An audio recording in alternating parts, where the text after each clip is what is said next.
Un poquito de este primer músculo que viene a ser nuestro músculo longitudinal, que en este caso viene a ser el músculo recto del abdomen, ¿sí?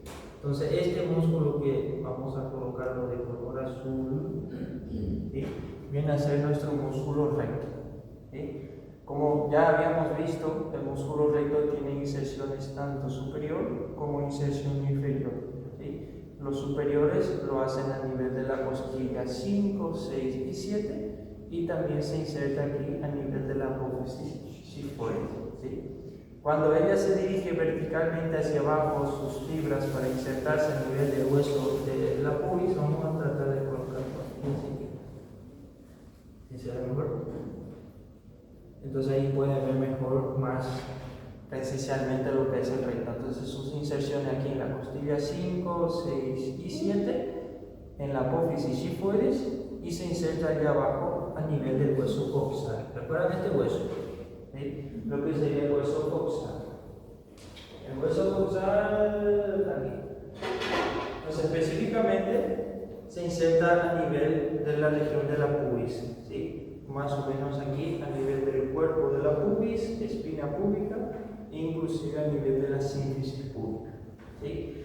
Lo interesante de este músculo, que como dijimos en lo que sería la teoría, ¿sí?, nosotros dijimos que lo interesante de este músculo era que en medio de sus fibras presentaban unas líneas, que estas líneas eran ¿qué?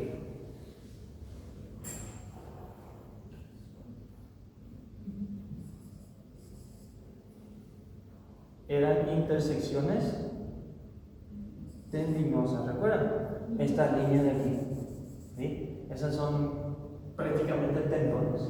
Entonces, en medio de sus fibras musculares presentan lo que sería un tendón, ¿sí? Y estos tendones, como están entre los vientres, se les llamamos, o podemos llamar, intersección tendinosa, ¿sí? Entonces, cuando nosotros vemos al recto del abdomen, nosotros vamos a ver que el recto presenta una intersección tendinosa a nivel del ombligo y presenta dos intersecciones por arriba del ombligo. Y, consecuentemente, a veces puede que exista, en este caso, un cuarto intersección tendinosa. Pero de igual manera, si tiene 3 o 4, automáticamente este músculo se clasifica como músculo poligástrico, ¿sí? Que significa que tiene más de 3 vientres, ¿okay? Consecuentemente, del otro lado es exactamente lo mismo, es un músculo par, tanto del lado derecho como del lado izquierdo. Recordándoles nuevamente que tal vez aquí nosotros vemos bien bonichino, ¿sí?, pero allá en la morgue nosotros disecamos este recto justamente ¿para qué? Para que podamos ver lo que hay allá adentro. Entonces, cuando usted mire allá en el cadáver lo que sería un músculo que sus fibras van de forma longitudinal y que en medio de las fibras hay tendones, automáticamente, y está más o menos hacia la parte anterior y en el medio, automáticamente usted piensa en el músculo recto del abdomen, ¿sí? Luego tenemos este músculo pequeñito que está aquí, que viene a ser el músculo piramidal. ¿Se dan cuenta que es bastante pequeño? ¿Sí?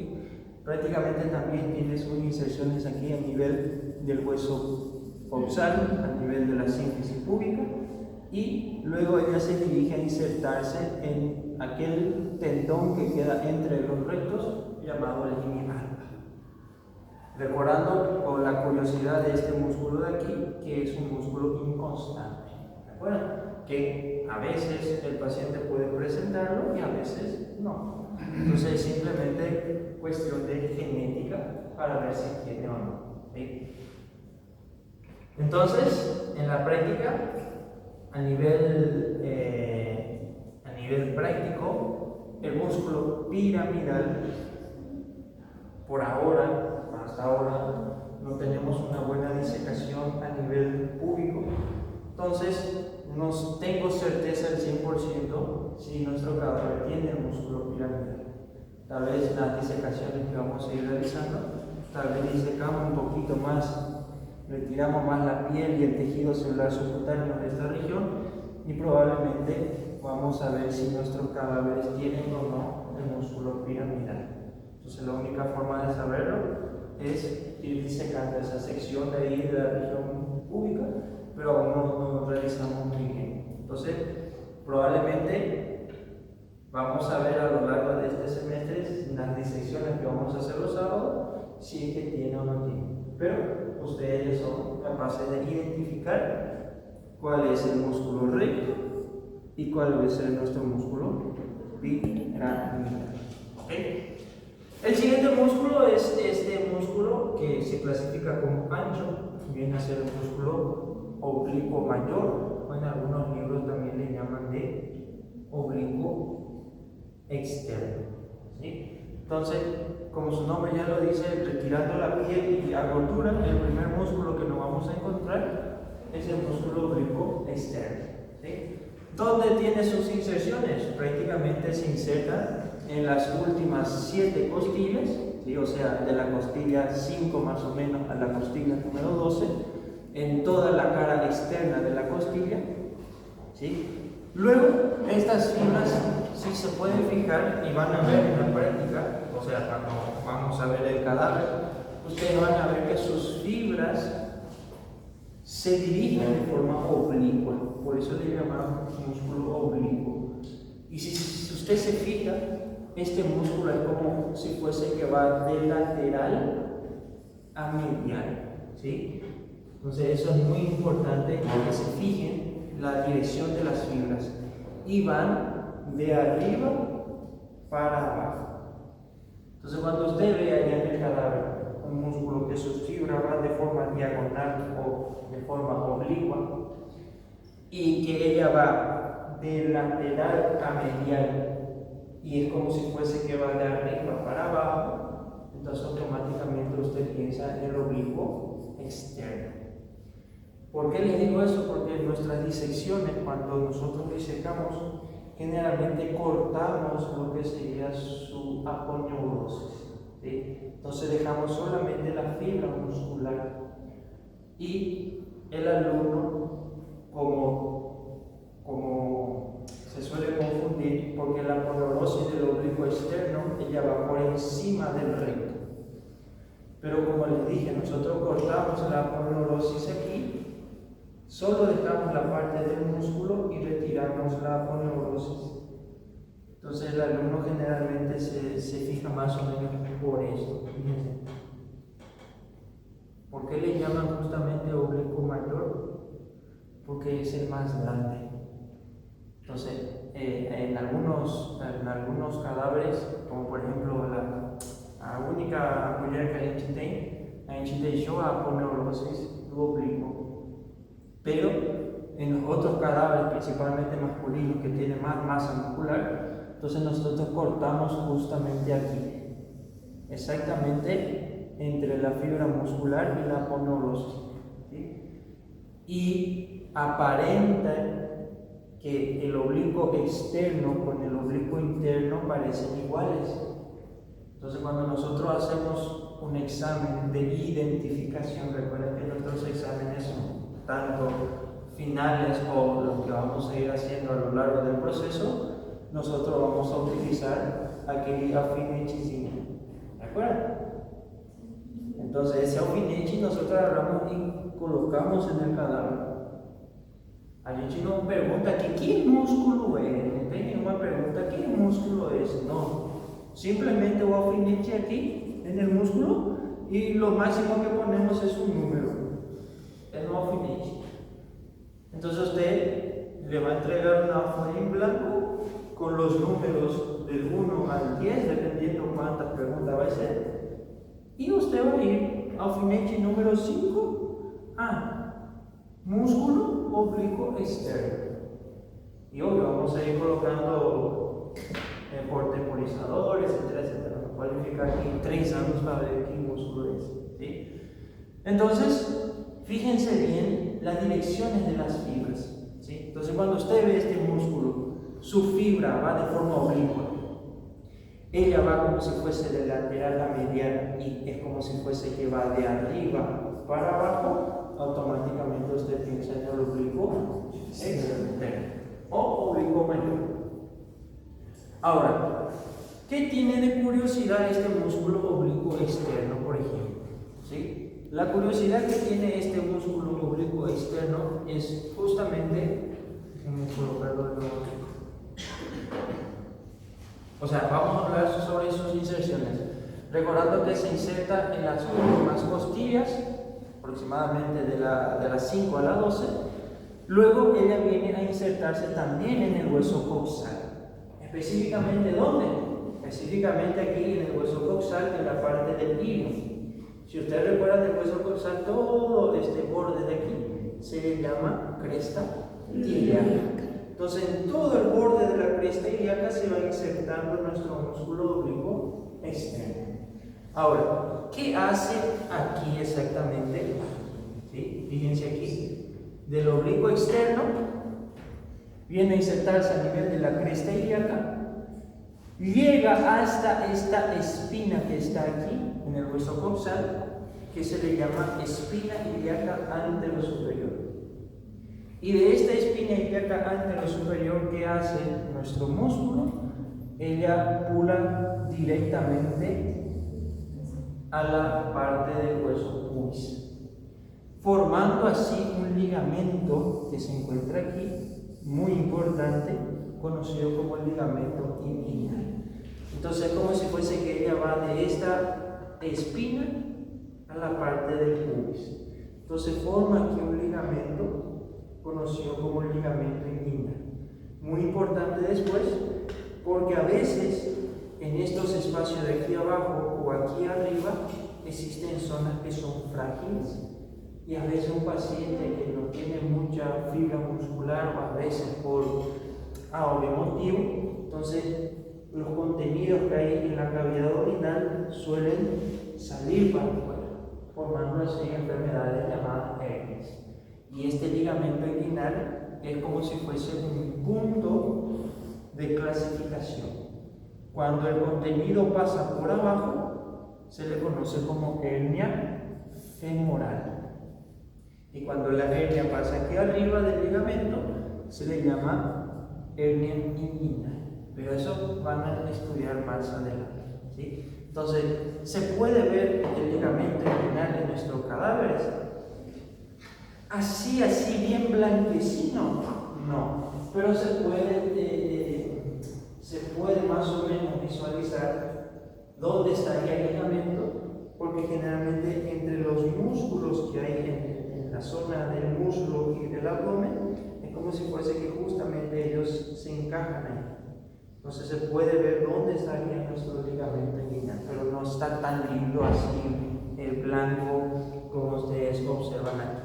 ¿Sí? Entonces hay todavía unas pequeñas fascias que están cubriendo esta zona de aquí, pero si hacemos una disección, retiramos toda esa fascia que hay por aquí, entonces probablemente lo vamos a ver exactamente como vemos aquí en el aplicativo, ¿sí? Entonces esa sería la primera, el primer músculo ancho del abdomen, ¿sí? Músculo oblicuo externo.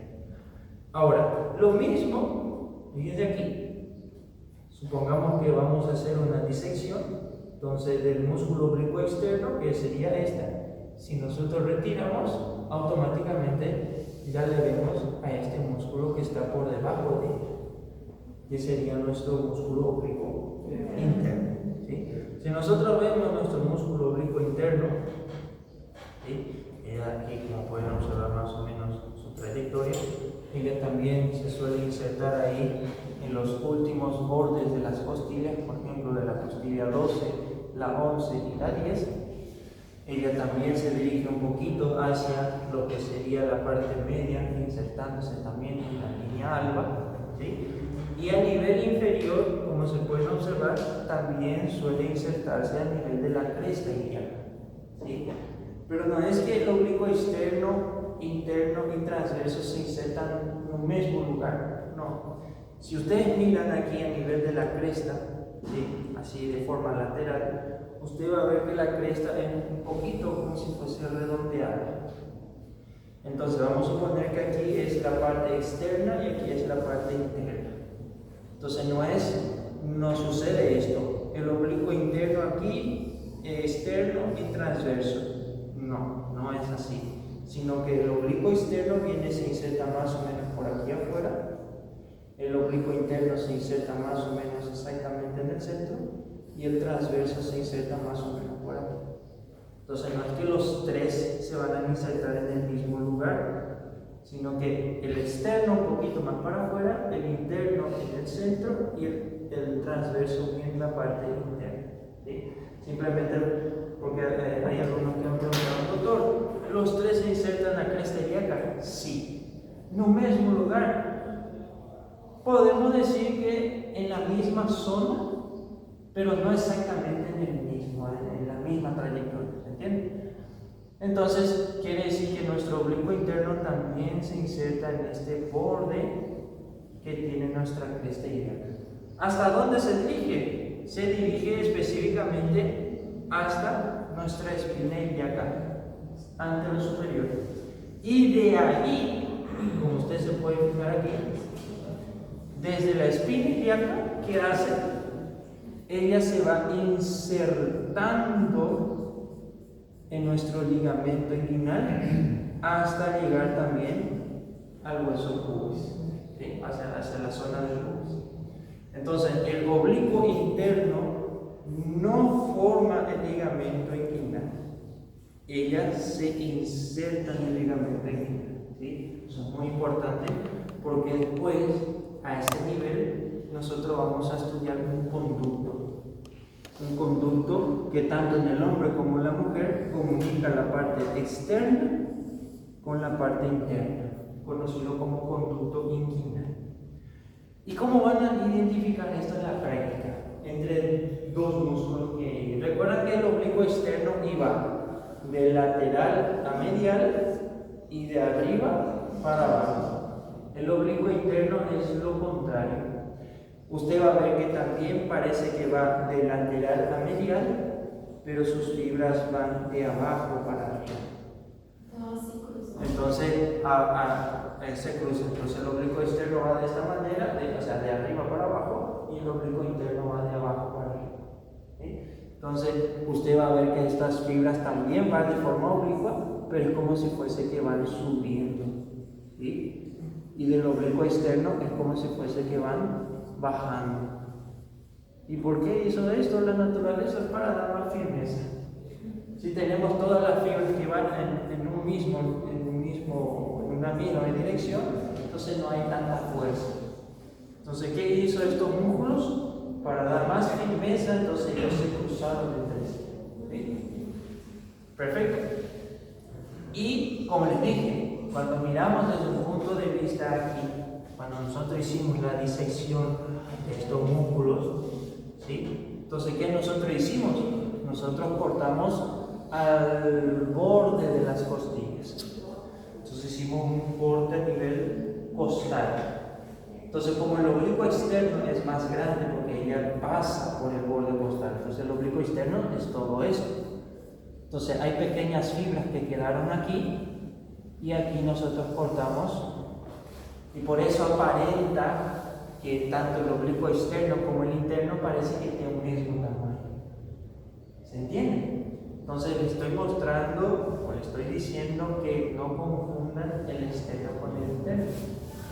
Entonces externo es más para afuera y interno más para adentro, no se pelo tamaño.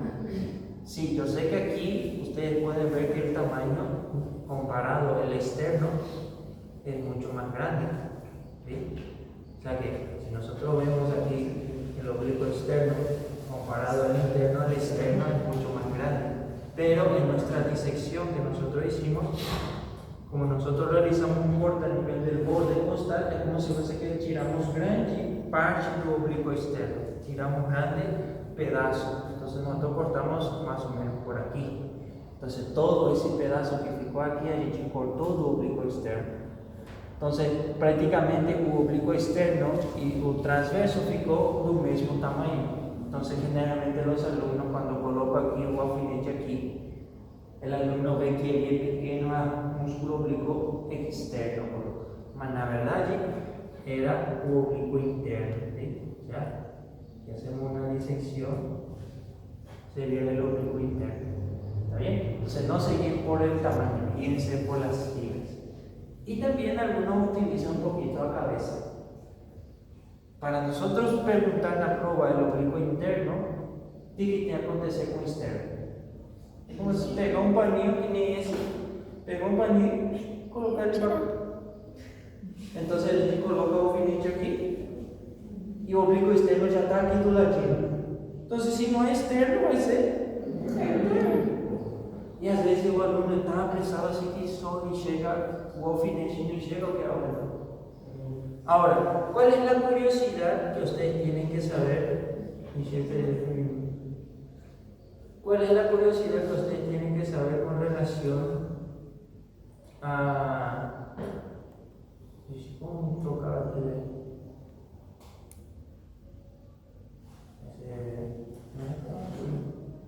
Bueno, el aplicativo probablemente no tiene el músculo cremático, pero es masculino, la palabra que ha sido todo escroto. Entonces, ¿cuál es la curiosidad de este músculo oblicuo interno? Como ustedes recuerdan, aquí arriba, a nivel del abdomen, y vamos a colocar aquí en un medio. Si ustedes recuerdan, a nivel del abdomen, más o menos a esta región de aquí, estaría nuestro órgano llamado riñones. ¿Sí? Y a los lados de los riñones, en el hombre, se van formando los testículos. Y aquí abajo estaría, vamos a poner que estaría acá, lo que sería el escroto. Entonces, a partir de ahí, hay como si fuese una cordilla aquí, va del escroto, él entra en un conducto inguinal y él sube hasta el testículo. Y cuando el embrión se va formando, esta cordilla aquí es como si fuese que va puxando el testículo para abajo, y a medida que el testículo va descendiendo para abajo, como él estaba en la cavidad abdominal, él tiene que entrar en ese conducto, llamado conducto inguinal. Y ese conducto, como el nombre ya fala, es conducto. Ele tem un orificio de entrada y un orificio de saída. Entonces, ¿qué hizo ese orificio de saída? Ele está tampado. Tampado por quê? Por fibras do oblíquo interno. Entonces, cuando el testículo va descendiendo aquí, va descendiendo, entonces como si fuese una manga aquí, vamos a supor que ese es el oblíquo externo, el oblíquo interno. Entonces, ¿qué hizo el testículo? Cuando ella fue descendiendo, ella pegó fibras del oblíquo interno y ella fue entrando hasta el escroto. Entonces, estas fibras que él pegó del oblíquo interno que llegó hasta el escroto, formó un músculo llamado músculo cremaster. ¿Sí? Professor, quantos anos que os melhores da universidade tem que descer até um ano ou 2 anos? Se espera hasta los 2 años. Até os 2. Máximo, hoje em dia já é 1 ano só. Se durante esse 1 ano o testículo ficou aqui no conduto, grande chance dele não descer mais. Então, generalmente já se retira. Se ficaram os 2, aí você espera. Aí você vai esperar geralmente até os 2.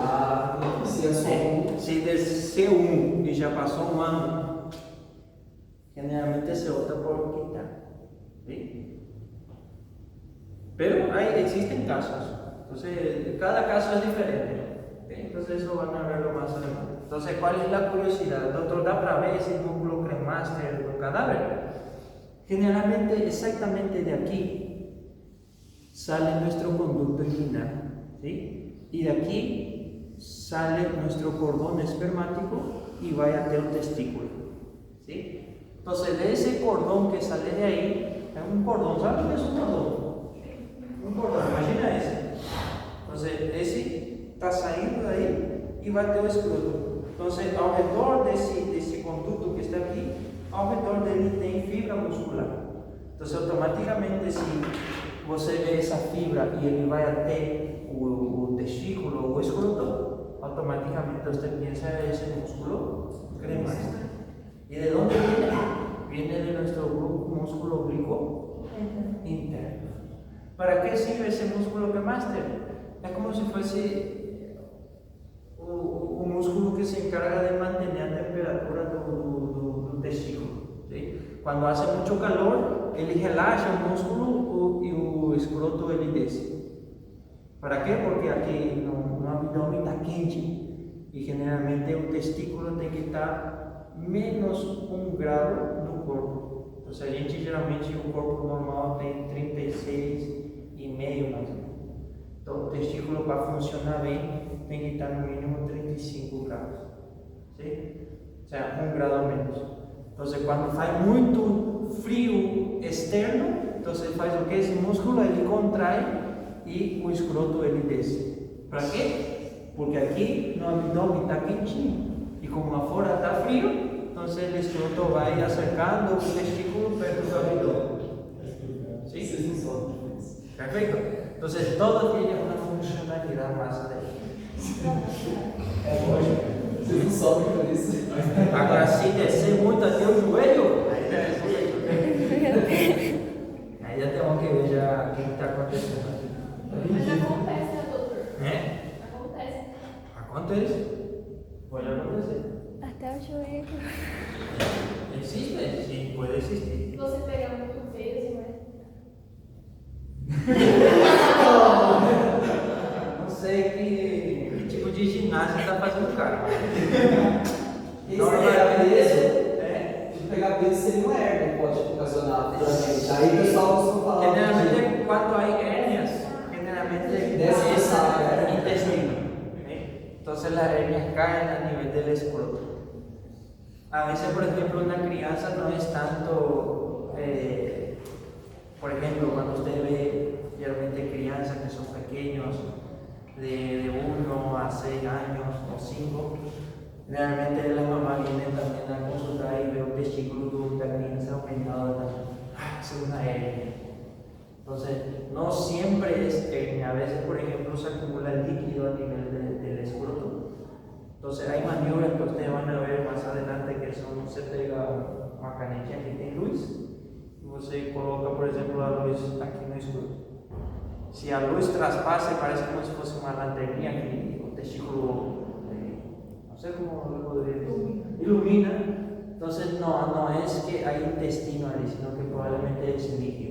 Ahora, si você pega toda essa lanterna, você passa pelo escroto e a luz não traspassa, aí provavelmente não seja líquido, provavelmente seja contenido intestinal. Professor, se não descer, o homem vai ser estéril? Se desceu um, não. Se não desceu dos dois, há muita probabilidade que sim, ou seja, depois vai ser tratamento hormonal? Provavelmente sim, sim ou sim, não. Pero, se desceu pelo menos um, normal.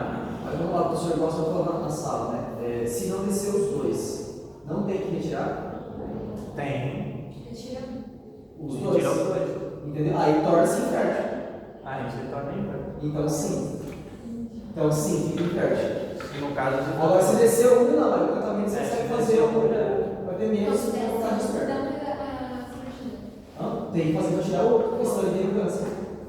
se os dois não desceu e já passou 2 anos, provavelmente tem que tirar os dois e óbvio, se não tem testículo, não tem espermatozoide, vai ser infértil.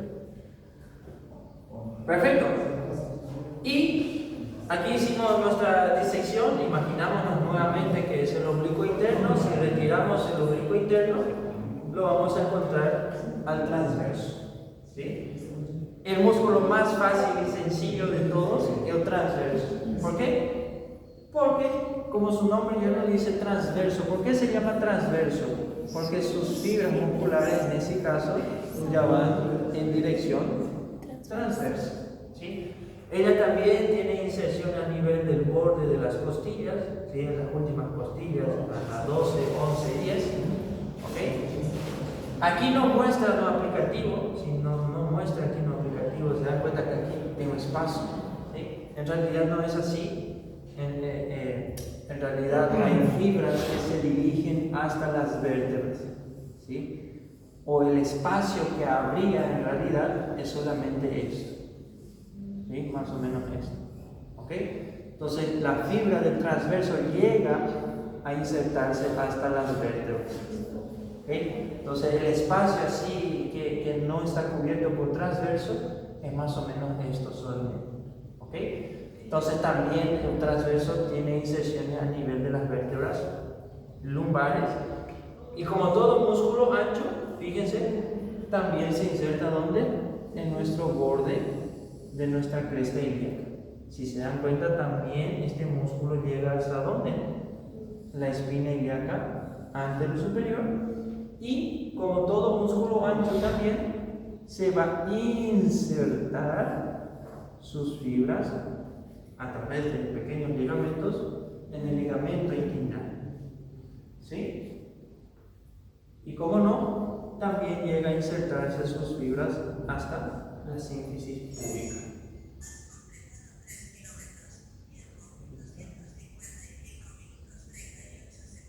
Yo ahorita Treinando, professor? todo. Perfecto. Músculo oblicuo, músculo transverso del abdomen. ¿Cuál es su curiosidad que tiene este músculo que ustedes tienen que saber? Y que se puede ver un poquito a nivel del cadáver, se puede ver un poquito, déjenme disecar aquí.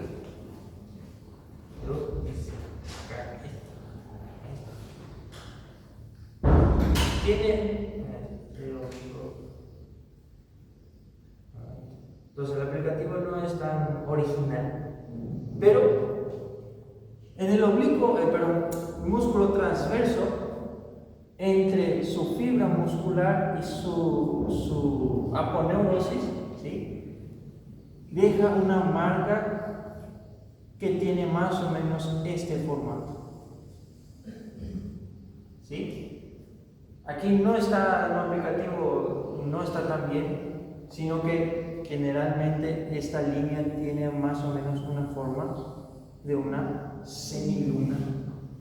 Y a esta formación de esta semiluna, ¿sí?, se le conoce con el nombre de línea semilunar de Spiegel.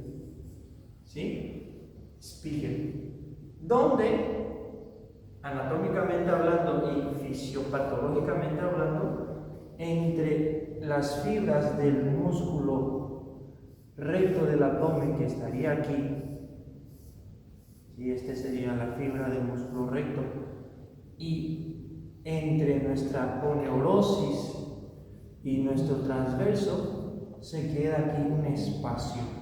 ¿Está viendo este espacio? Este espacio es un espacio frágil, en donde a veces el paciente que hace mucho esfuerzo o pacientes acamados mucho tiempo, generalmente en este espacio de aquí estas aponeurosis se suelen abrir y consecuentemente el contenido del intestino extravasa por ese espacio. Entonces generalmente esa hernia se le conoce con el nombre de hernia de Spiegel, cuando la patología en sí se encuentra en la aponeurosis del músculo transverso del abdomen. Lo mismo a nivel práctico sería más o menos de la misma manera. Entonces, si yo agarro este primero retiro, obviamente en mi oblicuo externo. Si yo agarro este retiro, el tercer músculo que voy a tener, y fíjense por la dirección de las fibras, entonces automáticamente usted puede identificar el músculo transverso del abdomen. Entonces es como si fuese una camada encima de la otra. Perfecto. Entonces estos van a ser los músculos que por lo menos aquí en el aplicativo podemos observar, y en la práctica sí lo tenemos, por lo menos por un lado yo dice que cada camada, ¿sí? Por el otro dice os tres juntos. Entonces, como se consigue estar un transverso, entonces externo, interno, transverso. ¿Ok? A nivel de músculo ancho. Ahora, el siguiente grupo muscular que me gustaría que ustedes vean también, y se puede ver por lo menos una de ellas, es, a ver, no quiero decir que va a mostrar, ese es el músculo conocido como cuadrado lumbar, ¿sí? O sea, todos los músculos que hablamos son pares, tanto del lado derecho como del lado izquierdo. Pero este músculo de aquí que están observando, ¿sí? es uno de los músculos posteriores de la región abdominal, ¿sí? Como pueden observar. Entonces ella tiene inserción aquí en la última costilla, que sería la costilla número 12. ¿Sí? Se inserta, como se pueden dar cuenta, en todas las apófisis transversas, las vértebras lumbares, y se inserta en esta zona del hueso coxal. ¿Sí? Ya no es a nivel de la cresta, sino que se inserta en esta zona llamada tuberosidad iliaca. ¿Sí? Entonces, en toda esta región. Entonces, de aquí ella va hacia la columna. ¿Sí? Es un músculo que los anatomistas lo llamaron cuadrado lumbar, probablemente por el formato del mismo. ¿Sí? Es un músculo, por ejemplo, que ayuda a mantener erecta la columna. ¿Sí? O sea, este movimiento que estamos haciendo, fuera los músculos erectos y transversos, también ayuda a realizar las lateralizaciones de la columna. ¿Sí? Entonces, en un cadáver, por ejemplo, justamente arriba de lo que sería aquí, está el riñón. ¿Sí? Entonces, generalmente lo que podemos ver así allá en la morgue, entonces son pequeñas fibras que van detrás del riñón, pero que se dirigen al hueso coxal. ¿Sí? Lo que sí se puede diferenciar bien es este de aquí, que viene a ser el psoas. ¿Sí? Entonces el músculo psoas, vamos a colocar también inserciones, ¿sí? Para que puedan ver. El músculo psoas, por ejemplo, también tiene inserciones. Los libros mencionan que va de la torácica 12 a la lumbar 5, pero a veces puede ir de la 12 a la lumbar número 4.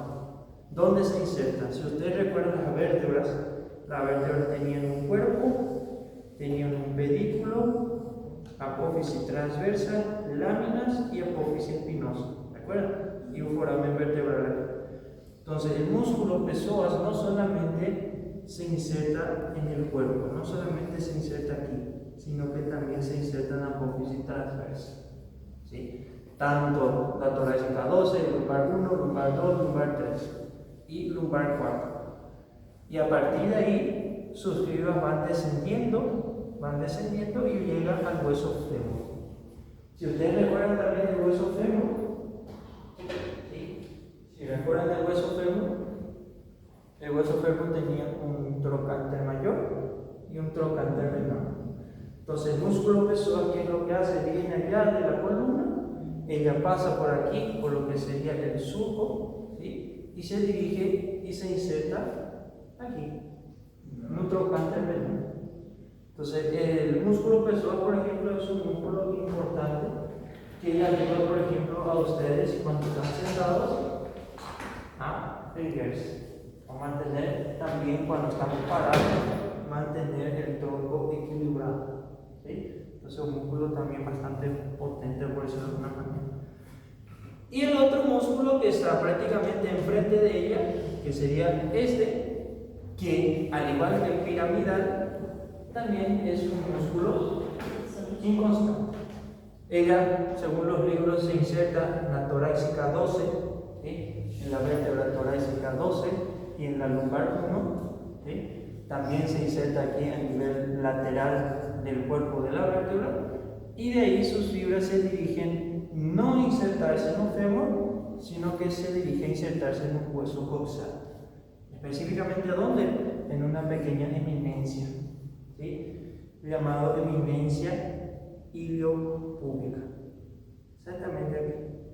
Entonces, al ser un músculo que a veces existe y a veces no XYZ va a tener un mal equilibrio a nivel de la columna.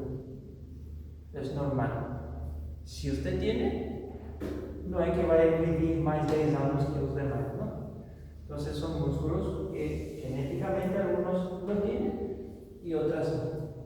Nuestro cadáver sí lo tiene el sexo masculino, aquel que disecamos todo, retiramos prácticamente aquí todo lo que es retroperitoneo, los riñones aún están, pero se puede ver que hay una diferencia entre las fibras que hay aquí y la que va exactamente en el medio, ¿sí? Entonces, entre las fibras que van lateralmente, que sería del pezón mayor, y aquel que está exactamente en el centro, sería el pezón menor. ¿Y cómo sabemos que tiene ese paciente? Ese cadáver. Porque entre medio de las fibras, recuerden que un músculo externamente tiene una camallera que lo protege desde su inicio hasta su final, llamada fascia. Entonces, cada músculo tiene su propia fascia. Entonces, es como si fuese que, vamos a supor que esto sería nuestro músculo oblicuo, pezón mayor, pezón menor. Entonces, entre uno y otro se puede meter la mano, se puede colocar una pinza y se puede pasar entre uno y otro. Entonces, se puede separar los músculos. Entonces, sabemos que el que está atrás sería el pezón mayor y el que está delante el pezón menor. ¿Ok? Entonces, esa era la presentación de nuestra primera clase, hablando sobre los músculos anchos y longitudinales. Como le dije, me gustaría mejor era mostrarles el cadáver, pero como tenemos ahora cuarta fe, entonces ahí vamos a mostrarles esos músculos y también te damos nuestra clase de tecnitomía. Entonces la otra clase que necesito que vuelvan a repasar es tecnitomía. ¿Está bien? Para que no vengan blanco una aula. Entonces si usted ya tiene un pequeño conocimiento, entonces ya podemos aplicar. Entonces para mí es más fácil después falar, esse daqui é o epiplão tal, esse daqui eu me sentei.